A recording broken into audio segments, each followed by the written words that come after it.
ตามัวเบิ่งบ่เห็นแจ้งตาเริงฟางเนาะแล้วต้องเลยใส่แว่นตาหลายๆคนอาจคิดว่าเกิดขึ้นกับผู้สูงวัย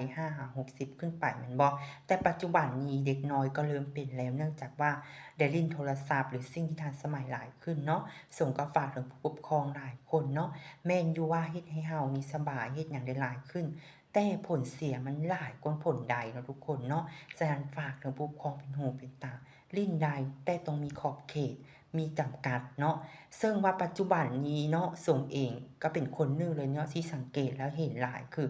มักใส่แว่นคันปลดแว่นก็คือบ่เห็นหยังเลยเนาะบางเทื่ออาจจะเป็นพันธุกรรมเนาะก็แม่นแต่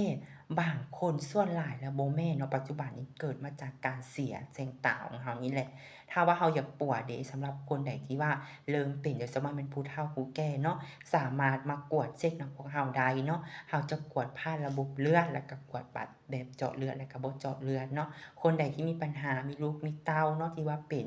แบบนี้เนาะเกี่ยวกับตาแล้วก็จ้อยบ่รู้สาเหตุเพราะการกินก็ลดน้อยถอยลงหรือมีพ่อมีแม่มีคนที่ท่านรักที่กำลังเป็นอยู่ก็สามารถพามาที่ศูนย์ของพวกเราได้ถ้าอยากเข้าใจปรึกษารายละเอียดแม่นโทรเข้ามาที่เบอร์หน้าเพจของศูนย์เลยเด้อ